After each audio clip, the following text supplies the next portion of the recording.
Hey there, night owl, can't sleep? Perfect. Let me gently tuck you into a different kind of nightmare. Tonight, you're not just watching a story, you're living it. Welcome to 1939, World War II. No Wi-Fi, no snacks, just bombs, lice, and a slice of bread dense enough to kill a man. For the next few minutes, you're stepping into the worn-out shoes of a civilian caught in history's most stylish apocalypse. It's funny, it's horrifying, and somehow, it'll relax you enough to fall asleep, or cry, maybe both. So before we dive in, hit that like button to prove you've still got working fingers. Subscribe if you want more. Good night trauma. And comment below, what time is it right now? And where in the world are you watching from? Now take a deep breath, lay back, and enjoy surviving just one day in World War II. Spoiler alert, your breakfast wants to kill you. You open your eyes. Actually, you jolt awake, thanks to a distant explosion that sounds like a dragon sneezing into a megaphone. Congrats.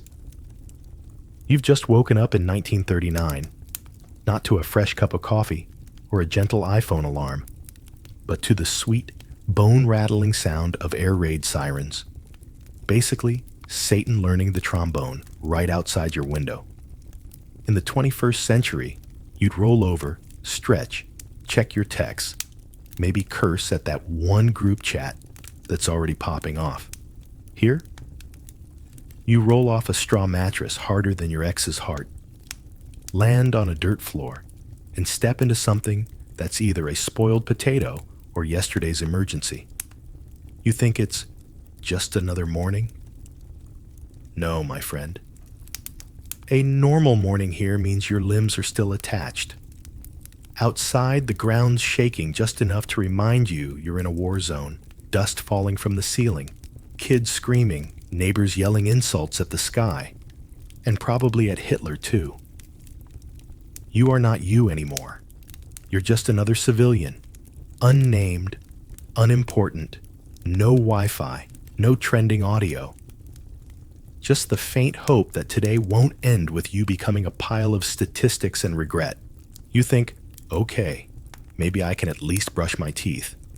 Bold of you to assume there's running water, or soap, or toothpaste that hasn't expired during the last regime change. Hot water? That's a fairy tale soap? Worth more than a day's wage, if you can even find it. If someone hands you a bar of Lifebuoy, it's not a gift. It's a currency. You could trade it for bread and emotional support.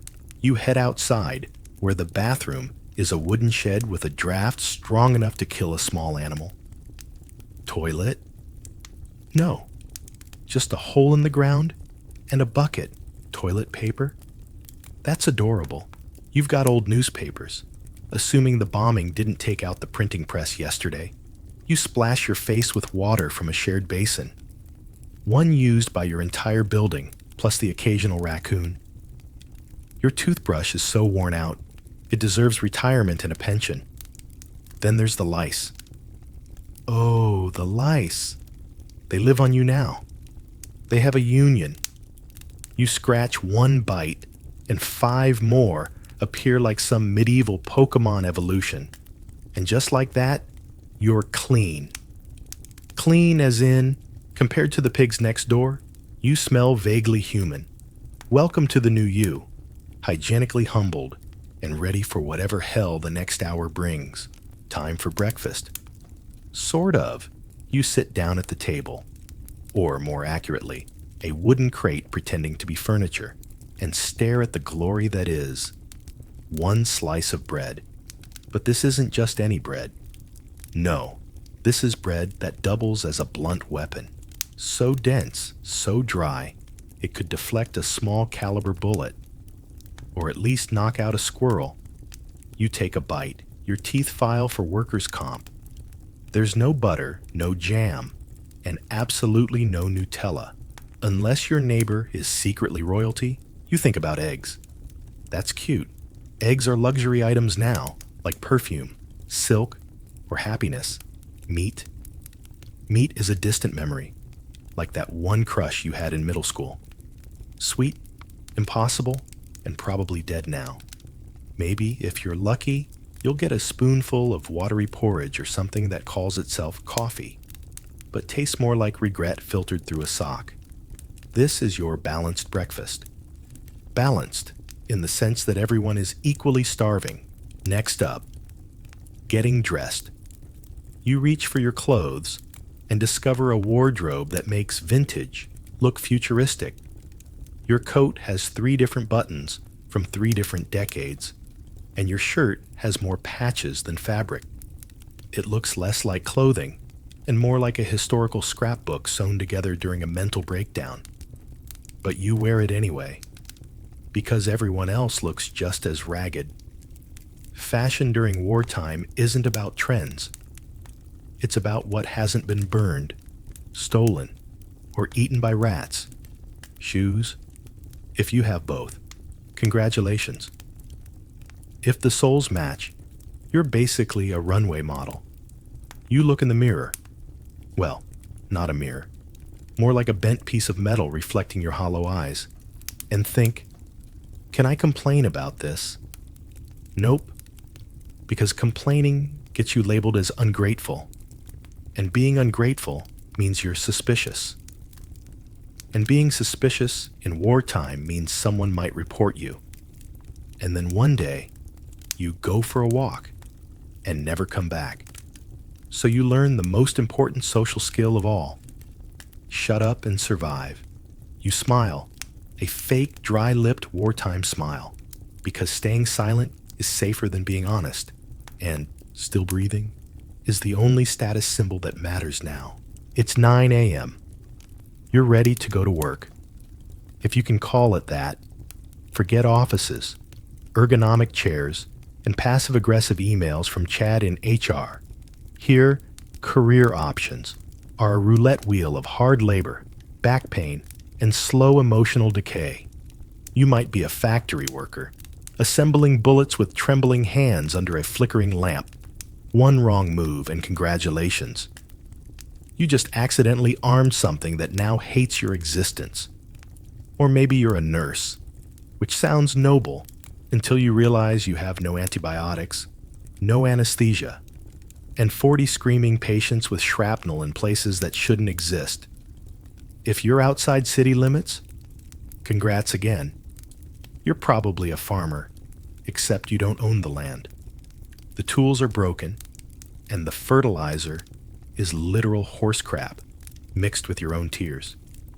There's also mechanics, seamstresses, black market couriers, and if you're resourceful enough, scavengers. Because in wartime, job titles are just fancier ways of saying, please don't let me starve today.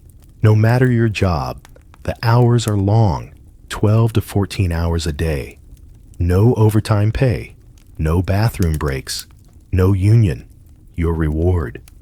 Maybe a moldy potato and a pat on the back from someone equally dead inside. Forget helmets, gloves, goggles. Safety gear is for rich people and propaganda posters. You carry crates of ammo with your bare hands, sew uniforms until your fingers bleed, or crawl under malfunctioning tanks with zero tools and 100% blind hope. Every task is a potential death trap. Drop a wrench, you're dead. Mix the wrong chemical, you're dead. Blink at the wrong time while soldering a wire, boom, congrats. You're now a permanent fixture on the factory wall. No one will remember your name. No one will investigate. They'll sweep what's left of you into a corner and assign your workstation to the next unlucky soul who walks through the door. Here, productivity isn't measured in dollars. It's measured in how many people survive the shift. Just when you think you've nailed the factory life, survived 3 explosions, and only lost 1 toe, it happens. Your name gets called. You didn't apply. You didn't ask. But guess what? You're drafted, surprise. One day, you're fixing boots. The next, you're in a freezing trench, being taught how to shoot a rifle by a guy who thinks aiming is for cowards. You don't get a choice. You get a uniform, a gun that might jam, and orders to run that way until someone shoots you. And if you're captured, you don't go home. You become free labor for the enemy, digging holes, building bridges, or hauling corpses for 12 hours a day with nothing but frostbite and the deep philosophical question, why me? Even your body isn't your own. You're not a person anymore. You're a number, a resource, a slightly breathing meat unit with boots. You think you can vent to your friends? Complain a little about how the bread tastes like drywall? Cute, real cute. Because someone is always listening. The guy across the hall might be an informant. Your boss definitely sends weekly reports to the local militia. Even your cousin, yeah, the one who borrowed your coat, could rat you out for a few extra rations. You said the wrong thing at dinner? Boom. Midnight knock on the door. The kind that doesn't wait for you to open it. Your neighbor disappears one night. No one asks. No one dares. You just whisper, must have been the ration books, and go back to eating soup made from questionable roots and public fear. This isn't just war. It's a full-time psychological escape room where the only way out is staying quiet, staying boring, and staying invisible. So, yeah, in your world, when the boss says, you need to do better, you cry in the bathroom and post a meme. Here, they say, do better. And suddenly, you're on a train to Siberia with a shovel and no return ticket. It's 3 p.m. In your normal life, you'd probably be at some trendy cafe with overpriced matcha, scrolling TikTok while pretending to read a self-help book you'll never finish. Or maybe you're home, feet up, streaming a serial killer documentary while sipping milk tea with 3 kinds of jelly and none of the trauma. You get bored? No problem. You've got YouTube, Netflix, podcasts about cults, Spotify playlists that judge your taste, and 5 group chats arguing over what to eat tonight. Boredom isn't dangerous. It's a vibe. Now take all of that and set it on fire. Welcome back to 1941. Here, your afternoon entertainment options are reading a 5-year-old newspaper you already memorized, listening to the radio, if you still have one, and hearing some mustached general yell about sacrifice and glory, singing old folk songs in a bomb shelter while your neighbors try not to cry. There's no Netflix. There's net, as in fishing net you're supposed to help repair later. No YouTube, just you two, staring at the wall like it owes you rent. If someone brings out a deck of cards, they're a legend. If someone finds a working gramophone, that's basically Coachella. Most people entertain themselves by not dying, or by imagining food they'll never eat, or by telling jokes that start with, what's the difference between a ration line and a funeral? And end with silence and existential dread. Sometimes someone finds a dog-eared novel. They'll read it out loud for the 14th time, while others pretend they're not thinking about their missing relatives. And yes, there's music. People sing, not because they're happy, but because it's the only sound that doesn't involve screaming or bombs. This is leisure time in wartime. No screens, no snacks, just static-filled speeches and a gnawing sense that joy is extinct. You think going to the mall on a Saturday is exhausting? Try standing in line for 4 hours just to trade ration coupons for a potato, half-rotten cabbage, and maybe, if the universe feels generous, a single shriveled apple that smells like it died twice. You don't shop, you hunt, and you don't pay in cash. You pay in paper slips with numbers, stamps, and the weight of desperation. There's no complaining. If you say the soup was thin, People will look at you like you just insulted God, because at least it was soup, and not just boiled grass and regret. You see someone with a banana, they're either a high-ranking officer or a time traveler who brought it back as a flex.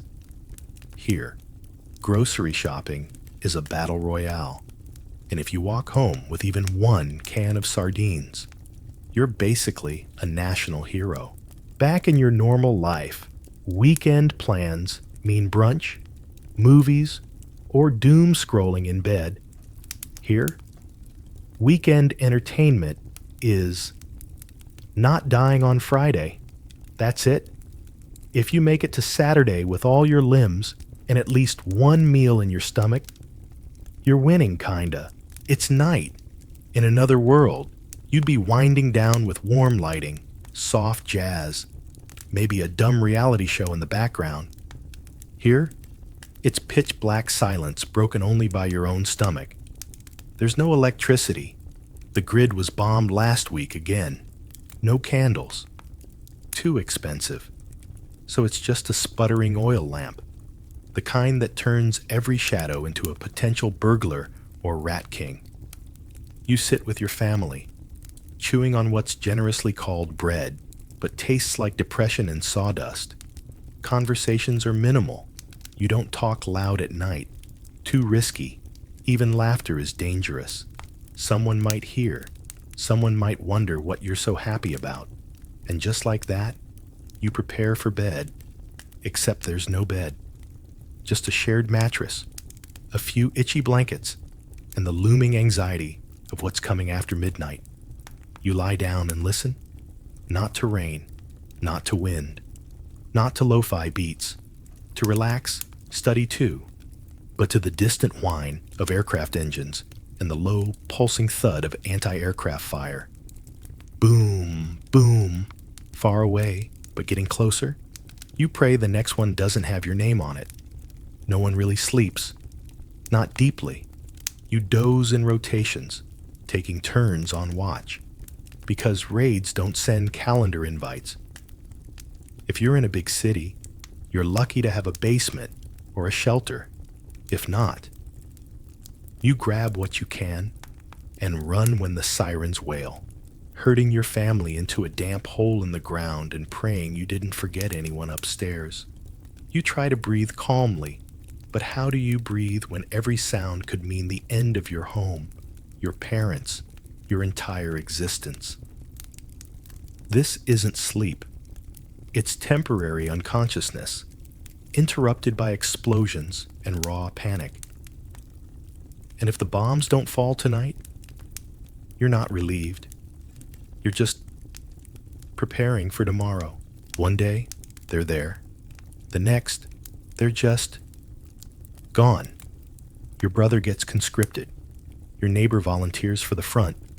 Your friend leaves to find food and never comes back. No warning. No goodbye. Not even a rumor.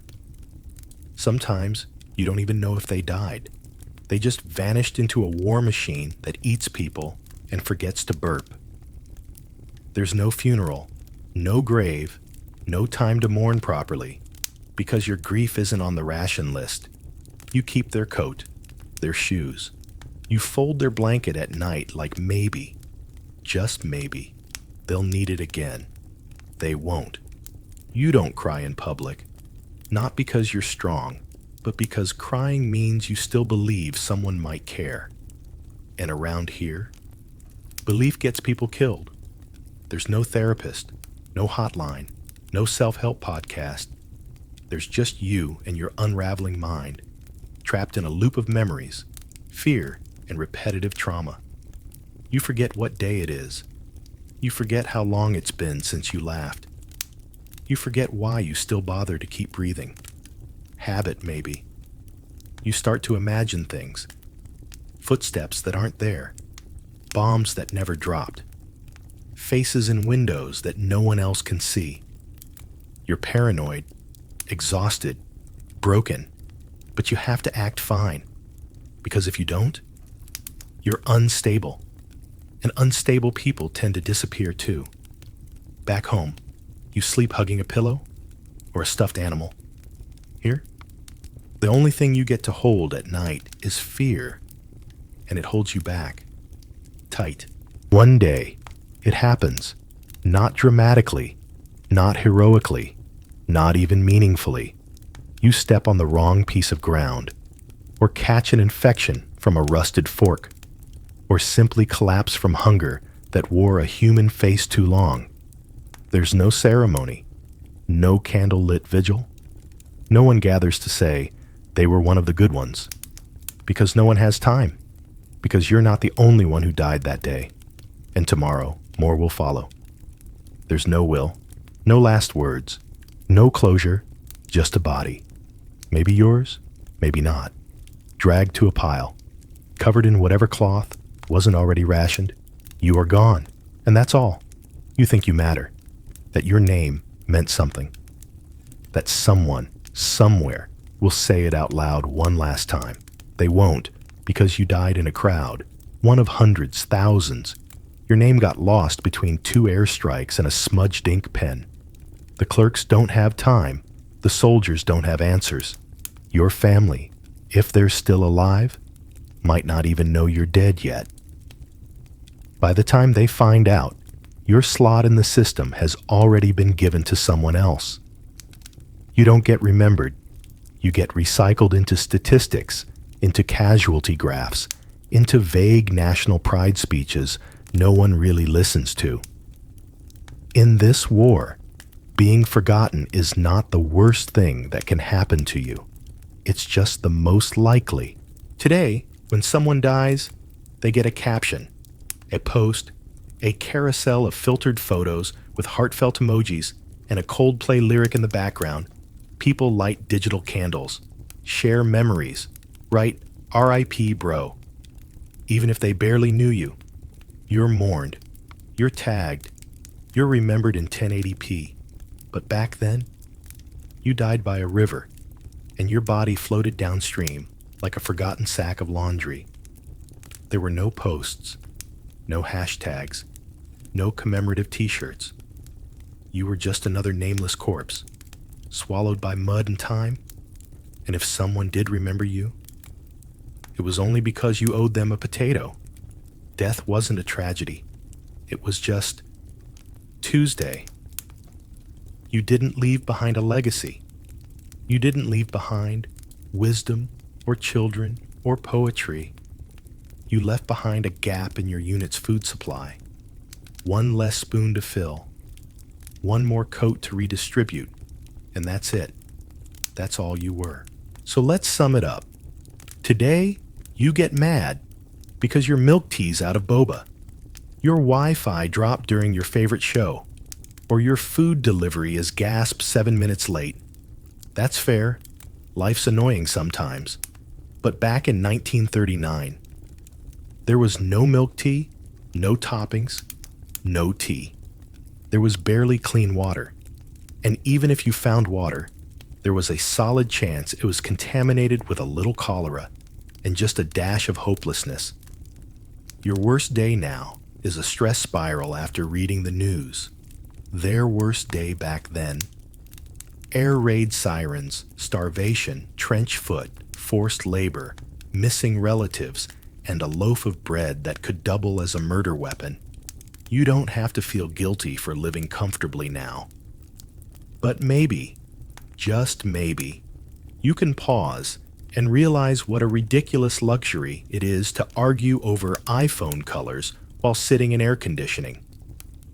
Because in 1942, air conditioning was standing near a hole in the wall and hoping you don't pass out.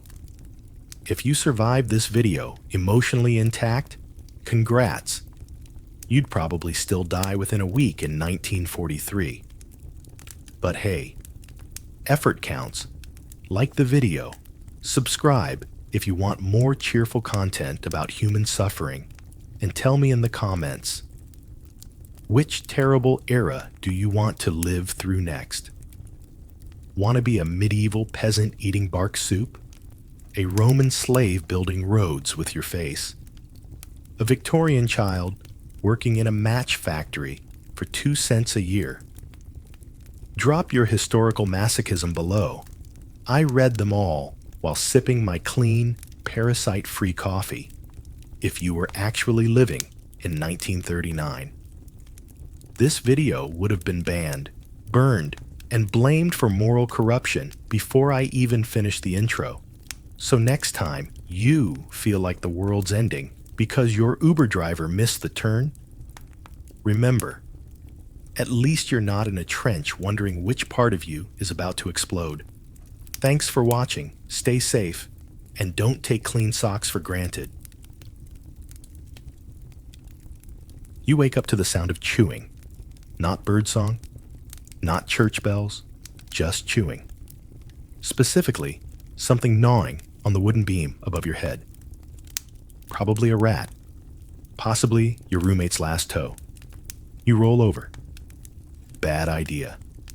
Your hip cracks like old bread, and the straw mattress greets you with a fresh puff of mildew and regrets. Someone peed in this corner again. Hopefully not you. Probably that new girl, the one with the twitch. You blink toward the sliver of light leaking through the boards. Morning. Again. Against all odds, you've survived the night. You and the itchy red spot climbing your thigh. Next to you, Lucia coughs into a rag. It comes up pink. You pretend not to notice. Your other roommate, Mariella, snores like a drowning goat. She's smiling in her sleep. That's how you know it's a dream. No one smiles for real around here. Not since the French disease showed up and decided to vacation in every groin between Florence and Naples. You sit up. The room tilts. You steady yourself on the wall, which is damp and suspiciously warm. You smell your hair, mold, wine, and something vaguely fishy. Nice. That'll sell well to the dock workers.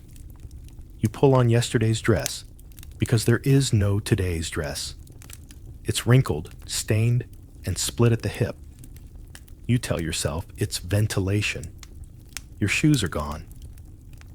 Lucia probably traded them for garlic, which would have been fine if she hadn't eaten the garlic and coughed directly into your face.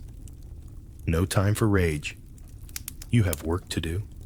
Your body is your business, and business, unfortunately, is always open. You open the door. Cold air rushes in, along with the scent of vomit, sweat, and fish stew that's been stewing since Tuesday. Someone shouts, "Whore!" across the alley. You give them a curtsy. They spit anyway, and so begins another Renaissance morning. The art is lovely. The ceilings are painted. But your mattress smells like wet hay and generational trauma. Congratulations. You made it to breakfast. Barely. You stand in front of the mirror. It's not really a mirror, just a piece of polished tin nailed to a plank. But it's shiny enough to reflect your face, and that's already more honesty than most men offer. There are 2 dresses on the hook. One is red. It has a tear up the side and a mystery stain that glows faintly in candlelight. The other is brown, stiff with sweat, and smells like someone tried to boil cabbage in it. You pick the red one, at least it screams confidence. Also, it matches your rash. No corset today. The last time you wore one, it cut off circulation to your ribs, and you blacked out in a confession booth. You still haven't lived that down. The priest won't look you in the eye. Then again, he probably shouldn't. You smear ash and pig fat on your cheeks for color. Technically, it's makeup. Realistically, it's a fire hazard. Your lips? Charcoal and spit. You pucker at the mirror. You look like a tired ghost pretending to be alive. Perfect. You pull your hair back with a piece of twine that used to tie sausages. It still smells like meat. Honestly, not the worst perfume you've worn. You check your feet. Still bare, still slightly green between the toes. You shrug and grab a pair of borrowed clogs, 2 sizes too big. One nail loose in the heel. It clicks when you walk. like a judgmental metronome. Outside, the street is awake. Vendors yelling, dogs fighting, someone vomiting into a gutter. A nun scowls at you as you pass. You smile and blow her a kiss. The shoemaker's apprentice whistles at you. He has 4 teeth and 1 eyebrow. You wink anyway. Gotta keep the clients warm. The city smells like rotting onions and hot metal. You blend right in. You head toward the bridge where the sailors dock. Their coin is filthy, but it spends the same. Also, they don't ask questions, especially once the wine starts flowing. A little boy tugs your sleeve and offers you a fig. You thank him, then realize it's already been half-eaten. You still eat it. Breakfast is breakfast. Your day hasn't even started, and you're already bleeding from somewhere new. Welcome to your Renaissance glow-up. You're dressed. You're diseased. You're ready. Your first client of the day is already drunk. It's not even noon. Impressive, really. He stumbles out of a cart wearing velvet sleeves and a smile with too many gaps. He claims to be a merchant. You assume he sells bad decisions and inherited shame. He kisses your hand. You notice his fingernails are black at the base. You tell yourself, it's ink. You tell yourself that a lot. You lead him behind the bakery, where the yeast masks most smells, except his. He smells like money and decay. A nobleman, probably. He slurs something about his wife not understanding him. You nod. They never do, apparently. All these wives, not understanding how to ignore a boil the size of a plum on their husband's inner thigh. He hands you 2 silver coins. One is sticky. You don't ask why. You just wipe it on your skirt and tuck it away. It's quick. Not painless, but quick. You adjust your bodice and walk back into the street. Your hip aches. Your pride died 2 winters ago during the lice outbreak. You pass the chapel. Inside, it smells like incense and absolution. You kneel. You whisper your sins into the wooden screen. The priest on the other side sighs. He knows your voice too well. He tells you to pray 10 Hail Marys and drink less wine. You nod, then go back out and do exactly what you always do, because forgiveness is free, but living costs everything. By the time the bells toll for mid-morning prayer, you've seen 3 more clients. 1 cried, 1 bled, 1 tried to pay you with cheese. You took it. You deserve better. You know that, but you also know better than to expect it. As you sit in the alley, eating that terrible cheese, you spot a new rash on your ankle. You poke it. It oozes. You sigh. Another day. Another symptom. You'll deal with it tomorrow. If you're still breathing, it's midday. You know this because the sun is directly overhead, roasting the top of your head like an overcooked goose. Also, your stomach has begun its daily performance. The symphony of empty things. You search for food. Search being generous. You dig through a basket under the stairs in the brothel's back room, next to the place where someone once swore a cat gave birth to a snake. Inside the basket, 1 rock posing as a loaf of bread. A pear-shaped blob you pray is cheese but suspect is soap. Half a fig, possibly pre-chewed. You pick the bread. You don't bite it so much as gnaw it like a dying beaver. Your gums bleed. That's normal now. Lucia walks by and throws you a wink. Her left eye twitches. Her lips are cracked. You ask if she's eaten. She says yes, then vomits into a bucket and says, mostly. Across the alley, a butcher's apprentice is spitting into the street and fanning flies away from meat that should have retired last week. You stare at the hanging carcasses. They look better than you do. At least they're already dead. A group of boys runs past, yelling something about devils in the drains. You believe them. You find a corner in the shade. It smells like fish guts and desperation. But at least it's out of the sun. You sit, you chew, you try to remember what fresh bread tastes like. You fail. A woman approaches. She's wrapped in black, face veiled. She hands you a bowl of something warm. You blink at her. She doesn't speak, just leaves the bowl and walks away. Inside, mushy lentils, boiled barley, maybe a bone fragment. You eat like it's a royal feast. You cry a little. Then you wonder if it's a trap. Then you shrug. If it kills you, that's one less rent payment. As you eat, a man in priest's robes sits beside you. He doesn't say anything for a while, just breathes. Then he whispers, "You can repent any time." You whisper back, "Can I also get seconds?" He leaves. The sun keeps burning. The bread keeps cutting. The flies are winning. A rooster tries to mount a duck in the middle of the street. Nobody stops it. You finish the bowl. It was mostly water, but warm water, which now qualifies as a miracle. You burp. It tastes like sorrow and onion. Someone screams down the block. Another body hits the ground. You don't flinch. You wipe your mouth with your sleeve, stand up, and stretch until your spine pops like a rotten grape. It's lunchtime. You survived it. Barely. But don't worry. The afternoon is so much worse. You decide to go to church. Not because you're feeling holy, but because it's the only building in the district that smells less like fermented shame. Also, it has benches. Benches are luxury. You hobble across the square, past a man painting a saint's face on the wall. The saint is weeping blood. You relate. A nun stops you at the church door.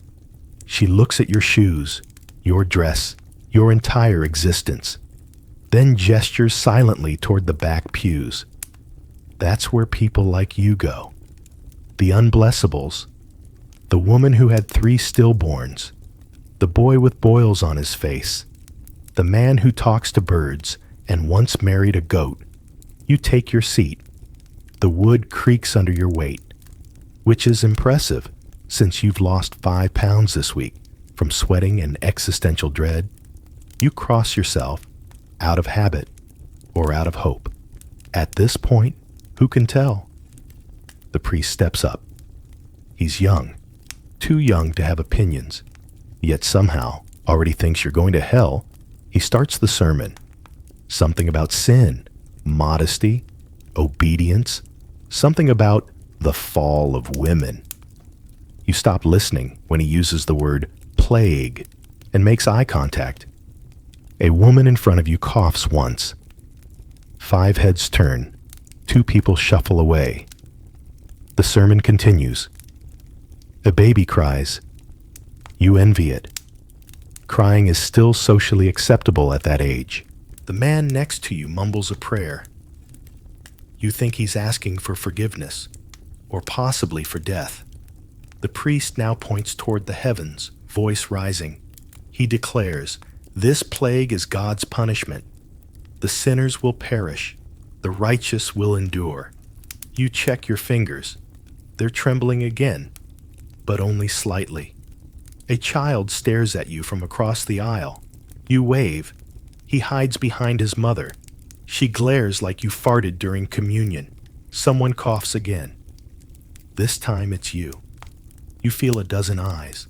Not eyes of compassion, eyes of calculation, as if measuring your distance, estimating your expiry date. You shift in your seat. The pew groans. You whisper a prayer. "Dear God, if I die, make it quiet, and preferably not while mid-sneeze." The bell rings, mass ends. No one says amen. They just scatter like pigeons avoiding a bucket. You leave the church. Souls blistered, soul untouched. Behind you, the priest blesses a nobleman. He's red in the face, sweating through his silks. No one mentions it.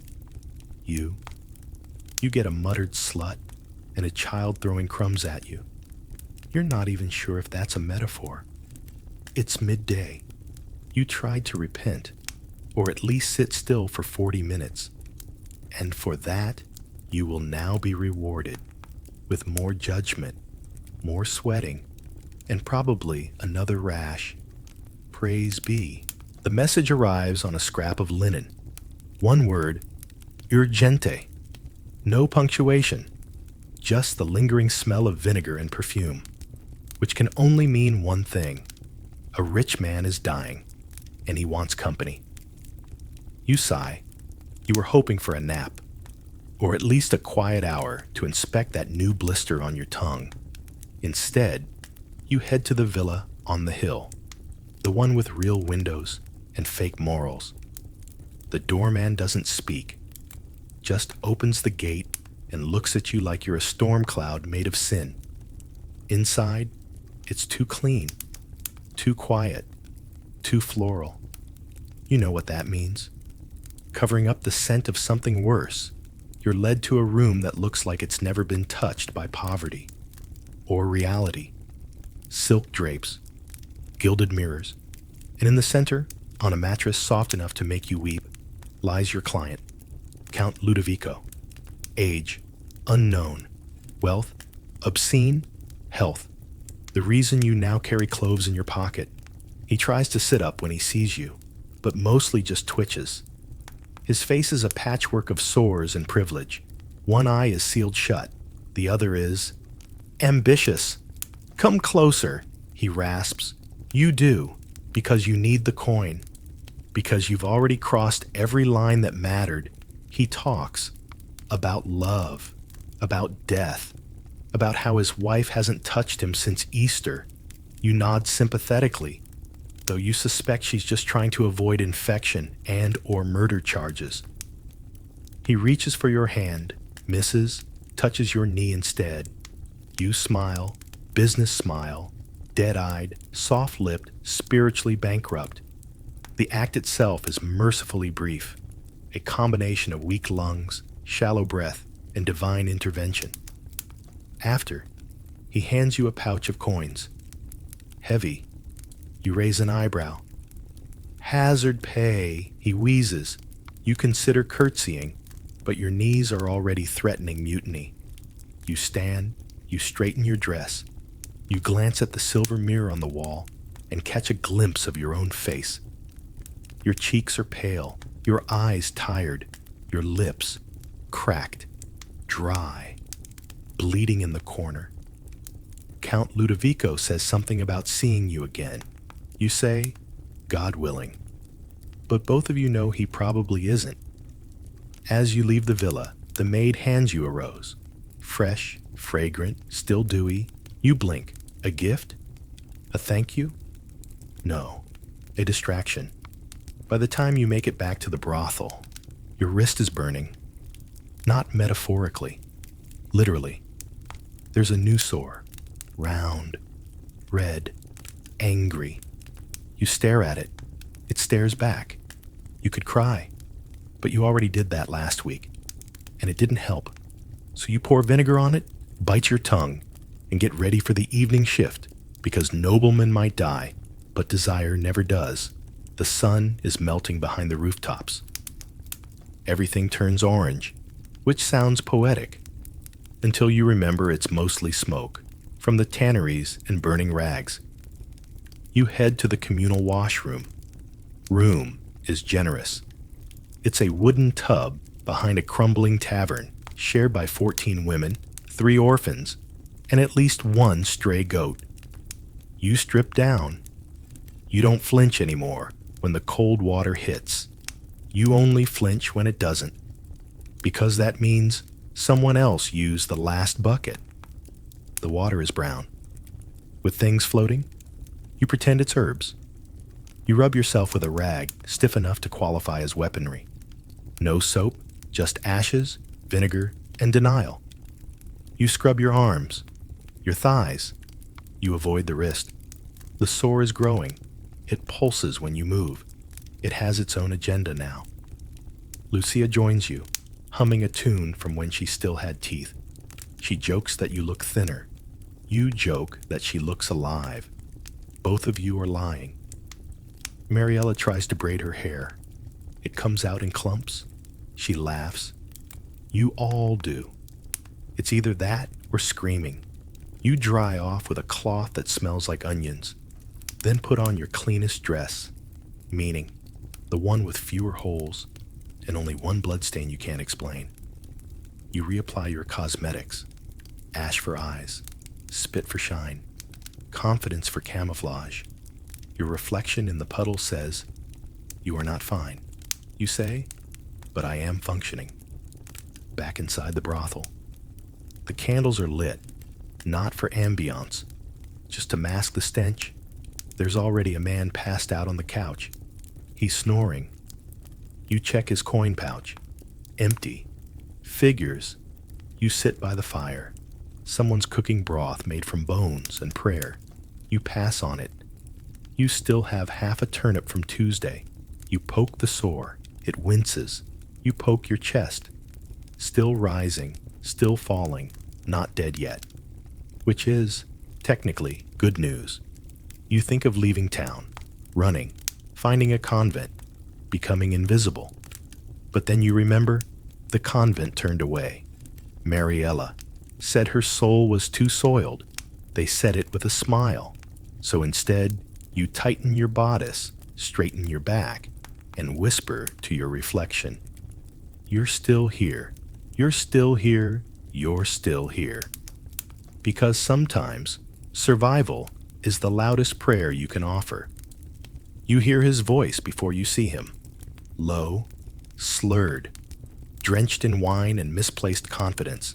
The voice of a man who thinks coins erase consequences. Bellissima, he purrs, pushing open the brothel door like he owns it.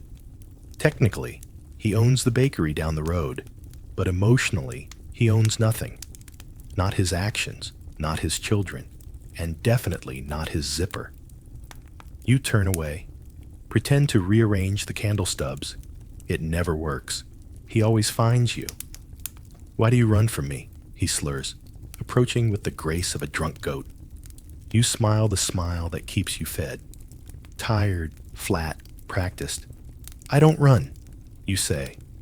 "I just avoid slow-moving disasters." He laughs, coughs.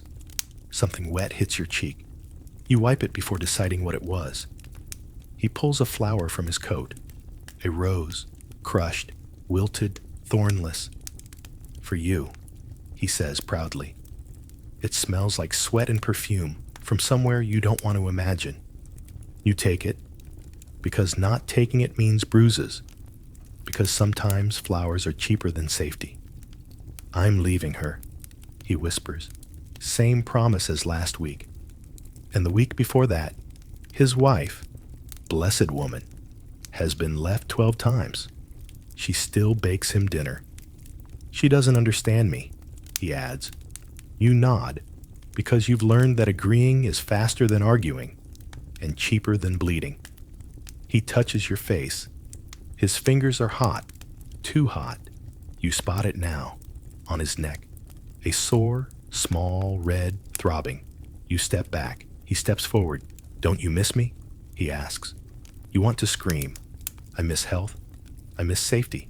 I miss not fearing your breath." But instead, you say, "Only when you're gone." It doesn't land. He laughs anyway.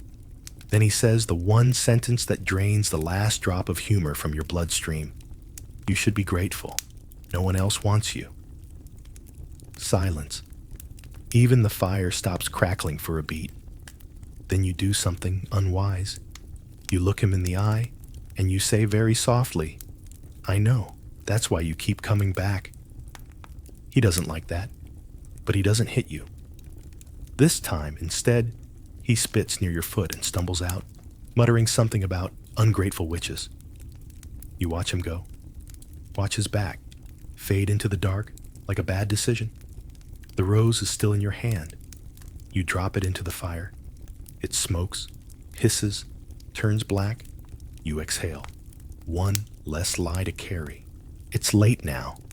Too late for clients. Too early for nightmares. The brothel is quiet. Quiet in that eerie, breath-holding kind of way. Like the walls are listening. Like the air is bracing. You sit by the fire, threading your last unbroken ribbon through the hem of your dress. Not because you care how it looks, but because your fingers need something to do besides shake. Then comes the knock. Not a drunk knock. Not a desperate knock. No slurring. No giggling. No clinking of coins. Just 3 short, precise taps. Like punctuation. Someone opens the door. Gasps. You don't need to look up. You already know. The Inquisition, 2 men enter first, cloaked in black, faces blank as tombs. Behind them, a third, the one who doesn't blink. He wears a cross the size of a hammer in a robe that swallows the candlelight around him. He scans the room like he's memorizing a crime scene or deciding who will still be breathing tomorrow. Someone, Lucia maybe, tries to greet them. "Brothers," she starts. "Can we?" "Silence," says the one in the middle. That's it. Just the word. Like a blade through bread. He opens a ledger. Your name is in it. You know it is. You don't know how it got there. He reads aloud. Frequent contact with the afflicted. Known association with foreign sailors. Observed entering sacred space while visibly unclean. Persistent. Defiance of social order. Each line cuts like vinegar on an open wound. You stand up. Slowly. As if not standing might delay the inevitable. He looks at you. Not your face. Your throat. As if judgment begins at the pulse. He steps closer. No smile. No threat. Just certainty. You want to speak. But you can already feel how useless words are here. They're not here for truth. They're here for pattern. And you fit it. Finally, he says, "You are under consideration. Not guilty. Not innocent. Just being watched." You nod.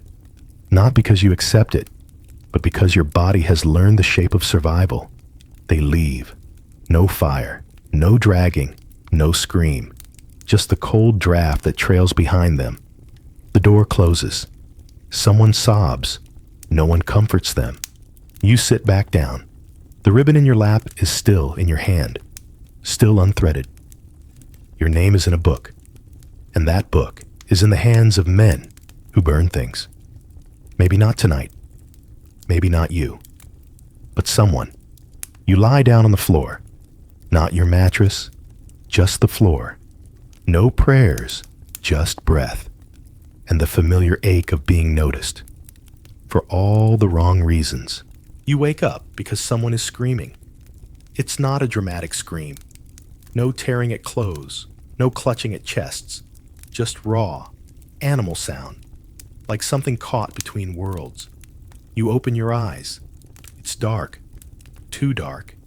Even for this time of night. The fire is out. The window is black. The moon forgot to show up. You sit up. Slowly, carefully, your body protests, as it always does. Each joint stiff with memory, each breath measured like currency.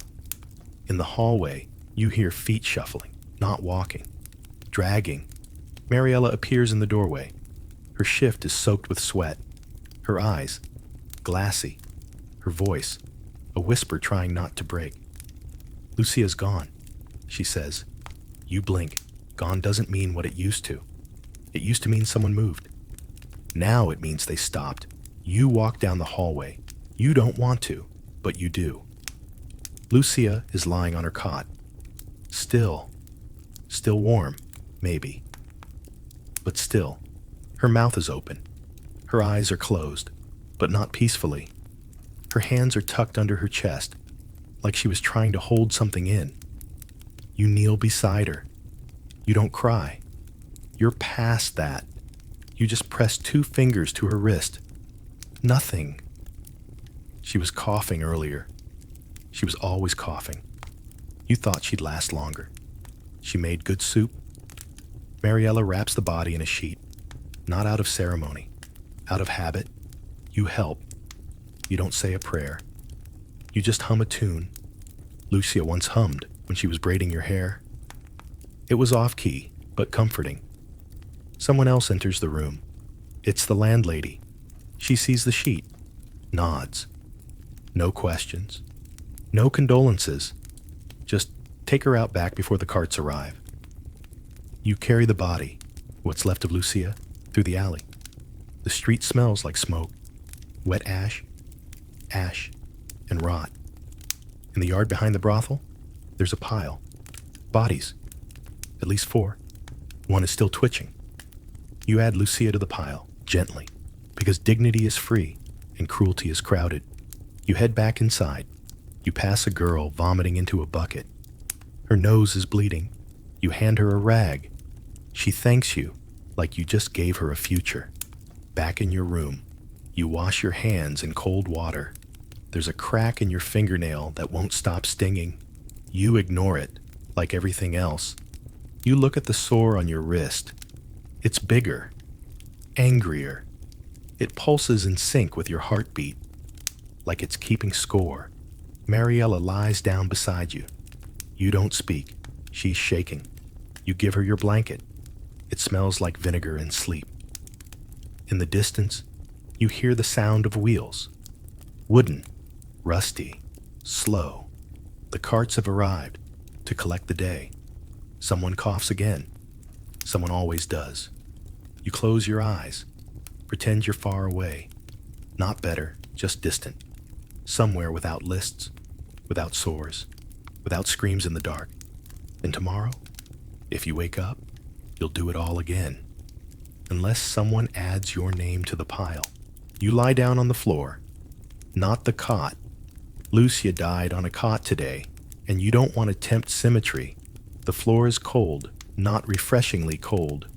Bone-deep cold. The kind that sinks into your ribs and whispers, "Let's see how long you last." Your back aches. Your legs tingle. Your wrist? Still throbbing? Still blooming into something that no one will name out loud. Mariella is asleep beside you. Or unconscious. Either way, she's quiet. You listen to the rats in the wall, to the distant creak of wagon wheels, to someone praying 2 rooms over, too softly for God to hear. The blanket you have is thin, threadbare, but it still carries the faint scent of rosemary soap from a client 2 weeks ago. That was a good night. He didn't bleed. He didn't cry. He paid. You stare at the ceiling. It leaks. Always has. You once imagined it was crying with you. Now it just drips. You close your eyes. You open them again. Sleep is not easy when the body doesn't trust the air it breathes. Your thoughts drift. To Lucia's laugh, to the red dress you once had before it was stolen, to the man who promised to save you. He now sells sheep in Florence. You hope the sheep are smarter than you were. You try to count breaths. 1, still here. 2, still here. You reach for your stomach, still flat, still aching, still waiting for something that isn't coming. You whisper to yourself, "You made it through the day." Then you add, "For what though?" No answer. The wind howls through the shutter cracks. A cat screeches in the alley. Something breaks downstairs. No one checks. You roll onto your side, face to the wall. You curl into yourself, a shape smaller than your grief.